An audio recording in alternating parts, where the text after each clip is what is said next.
અને આદિ મહાપુરુષો જીવે છે જે એને મળ્યા થઈ છે. અને તમે એમ કહી જો કે ન મળે તો કેમ માની લેવું? એટલે પહેલા અનુભવ મારો કહેવાનો, તમે કલાક બેસતા થાવ, પહેલા કલાક રામ રામ કૃષ્ણ કૃષ્ણ જે નામ તમને ગમતું હોય એનું કલાક ભજન કરવા માંડો. ભજન કરશો તો ખબર પડશે. હા, થોડે થોડેલી શરૂ કરો એમ, તો અનુભવ થાય. હવે આપણે પોતે કર્યું જ નથી ને કરવું જ નથી ને પછી એમને એમ કહી દેવું એવું કાંઈ ન હોય કે એમ ન માનીએ તો તમે ન માનો તો કંઈ મનાવવાનું તો હોય નહીં. આ તો શાસ્ત્રોમાં બતાવેલું છે, એ વાત કરવાની હોય. પરિસભામાં તેમણે હરાવ્યા અને તેમની શરત અનુસાર તેમનું મોઢું કાળું કરીને ગધેડા પર બેસાડીને નગરમાં ફેરવ્યા. માધવદાસજીએ જ્યારે આ વાત સાંભળી ત્યારે તેઓ દોડીને ભગવાનના ચરણ પકડીને તેમની પાસે પંડિતજીના અપરાધોની ક્ષમા યાચના કરી. ભગવાન તુરંત અંતર્ધ્યાન થઈ ગયા. માધવદાસજીએ પંડિતજીને ગધેડા પરથી ઉતારીને ક્ષમા માગીને તેમનો રોષ નિવૃત્ત કર્યો. અને ધન્ય છે ભક્તોની સહિષ્ણુતા અને દયાળુતા. નહીતર આવડો ધરવાજ આવ્યો હતો, કદાચ આ હારી ગયા પંડિતજી તો માધવદાસજી કીધું કે ભાઈ એવું ન હોય, કાંઈ માફ કરી દો બાપા, તમને થોડા આમાં ફેરવાય. એ જગ્યાએ માધવદાસજી હારી ગયા હોત તો પંડિતજી ધજા લઈને ગામમાં નો આટા મારે. પણ આ ભક્ત હતો, સંત હતા, આનામાં દયાળુતા હતી, સહિષ્ણુતા હતી, કરુણતા હતી, એટલે એ ક્યારેય કોઈનું અહિત કરે નહીં. અને આવડા છે એ તરત કે ધજા લઈને આટામાં રાખે ગામમાં, કે નહીં ભાઈ હો એ આપણે જીત્યા, કે એમ નથી. ભક્તિ માર્ગની નથી ને ભક્તિ એમ છે નહીં. વસન વિવેકી જે નર ને નારી પાનબાઈ એને બ્રહ્માદિક લાગે પાય. જેના વસનમાં આમ તેમ ન હોય ને એનું કામ છે. સવારમાં કંઈક કે હાંજના કંઈક કે બપોરે કંઈક કે એનું આ કામ નથી. થોડાક દિવસ 150 ટોળા હોય કે 500 ના હોય, પછી છે ને જવલે જોવા મળે ત્યારે તમને ખબર પડી જાય કે આમાં કેટલેક પાંગીર્યું. એમ ભજન છે ને કેટલેક પાંગીર્યું ખબર પડે, સમજી લેવાનું. તમારે આગળ જતી સમયનો અભાવ થવા મળે, સત્સંગનો અભાવ થવા મળે, ભજનમાં બેહવાનો ટાઈમ ન રહે, ત્યારે સમજી લેવાનું આપણે અધોગતિ થવાની શરૂ થાય. આ 100%ની વાત છે. હા, ખબર પડી જાય. એટલે તમે પોતે નક્કી કરી લો. તમારે આગળ સમય નથી, કોઈનું માન્યપાત કરવાની સમય નથી, શાસ્ત્રોનું માન્ય કરવાની સમય નથી, ત્યારે સમજી લેવાનું હવે અધોગતિ નજીક આવી આપણી. અને આવે ઈશ્વર આપે. કોઈને એવો વેમ હોય કે ન થાય નહીં, મૂકી દેજો હારા ને થેલી તરત ફગવી નાખે ભલામણ. એક હાથે આપે ને તો એક હાથે લેવાની તૈયારી છે ઈશ્વરની ભલામણ. એટલે ક્યારેય મદ ન આવવો જોઈએ. એની કૃપા માનો. જે કાંઈ જીવનમાં બને છે ઘટનાઓ તેની કૃપા માનો. જે કાંઈ હું તેમ કહું દુઃખ આવ્યું તો એમ કહેવાય તારી કૃપા ભાઈ દુઃખ આવ્યું, તું રોજ યાદ તો આવી. સુખમાં કોણ રામ રામ કરે? આજ સુધી કોઈ સુખ આવ્યું કોઈ રામ રામ કર્યા હોય દેખાડો. સુખમાં તો કે દેખાતા ન ડોહા. આ તો હલવાઈ થઈએ કે રામ રામ ભારે કરી કે ભાઈ હવે સત્સંગમાં 5 દિવસ જવું જોઈએ. અને ભગવાને જોવે કે હવે બરોબર લાગમાં આવ્યો.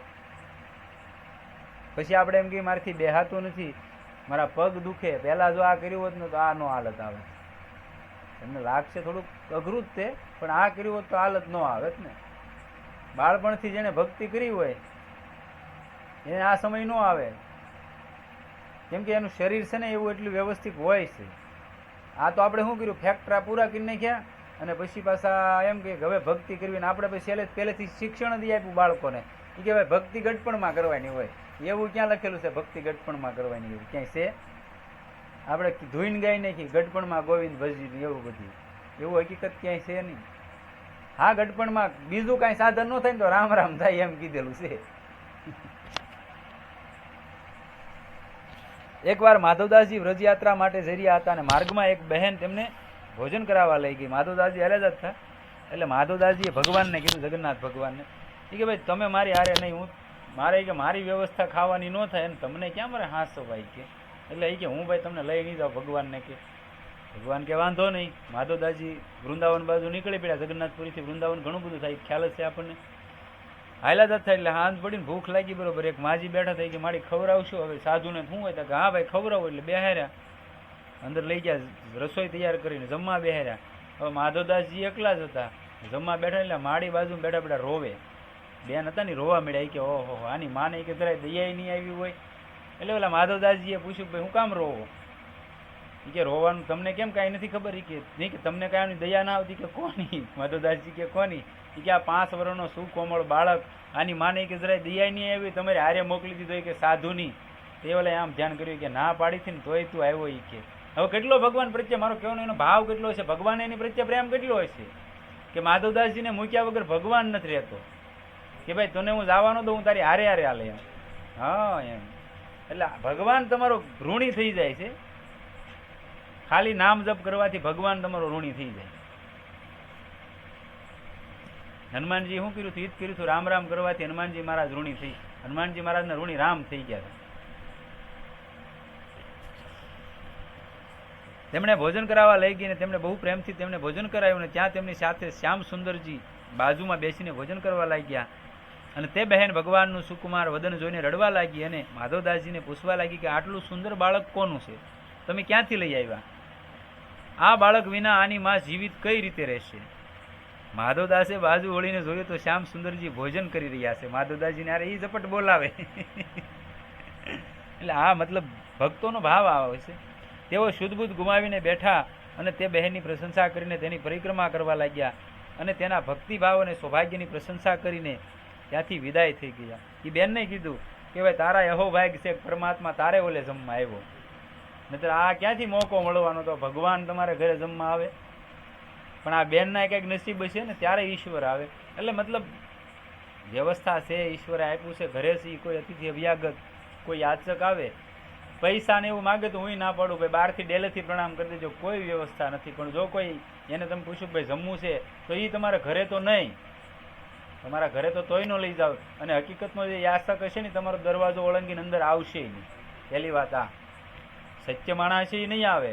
તો એને એ બહારથી જ કહે કોઈ વ્યવસ્થા કરી જો, જમવું છે, પાણી પીવું છે, એ બહારથી તમને કહે. ત્યારે ક્યારે એવું મોકો પરમાત્મા આપતો હોય તો સુકાય નહીં.